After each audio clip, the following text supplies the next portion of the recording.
আসসালামু আলাইকুম। আমি জেসমিন নেওয়াজ আমার কুকিং চ্যানেল থেকে আপনাদেরকে জানাই স্বাগতম। কে কে ডিম ভুনা পছন্দ করেন?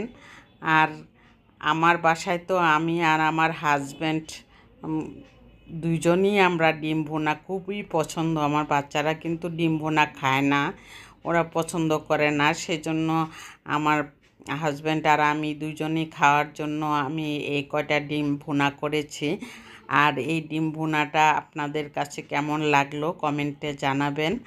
আর এই ডিম ভুনা করতে গিয়ে কি করতে হয়েছে, প্রথমে আমি ডিমটা সিদ্ধ করে ছিলে নিয়েছি। ডিমগুলি লবণ দিয়ে যদি সিদ্ধ করা হয় তাহলে ডিমের উপরের চামড়াটা এত সুন্দর করে খুলে যায়, যা মানে বলার মতন না। আর গরম পানিতে ডিমটা ছাড়তে হয়। হালকা কুসুম গরম পানি যখন হয়ে যায় তখনই ডিমটা সিদ্ধ করার জন্য ছাড়তে হয়। আর এইটা একটা টিপস মনে করবেন।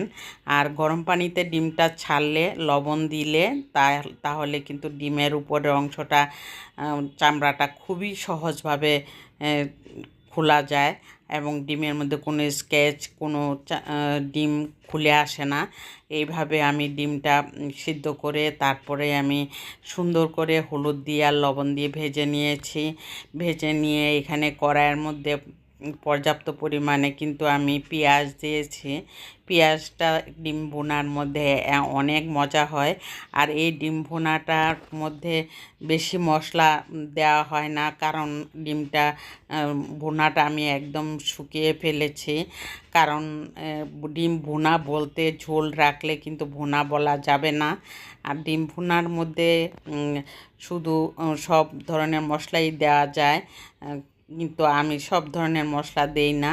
আদা রসুন পেস্ট দিয়েছি, আর জিরার ফাঁকি দিয়েছি, আর ধনিয়ার গুঁড়া, হলুদের গুঁড়া, মরিচের গুঁড়া দিয়ে আমি মশলাটা ভালোভাবে কষিয়ে নিয়েছি। পেঁয়াজটা একটু ভাজা ভাজা করে নেওয়ার ফলে আমি মশলাটা কিন্তু গায়ে গায়ে লেগে থাকবে ডিমের। আর পেঁয়াজটা যদি ভালো করে ভাজা না হয় তাহলে কিন্তু পেঁয়াজটা কামড়ে কামড়ে খুবই বাজে লাগে। আর সেই জন্য পেঁয়াজটা প্রায় বেরেস্তার মতোই করে নিতে হবে।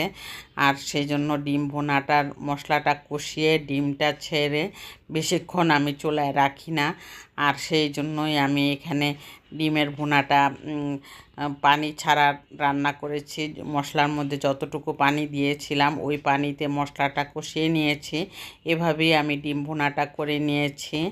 আর আমার ভিডিওটা যদি ভালো লেগে থাকে আপনাদের কাছে অবশ্যই একটি লাইক দিয়ে কন্টিনিউ করবেন, সাবস্ক্রাইব করে অল বাটনে প্রেস করে রাখবেন।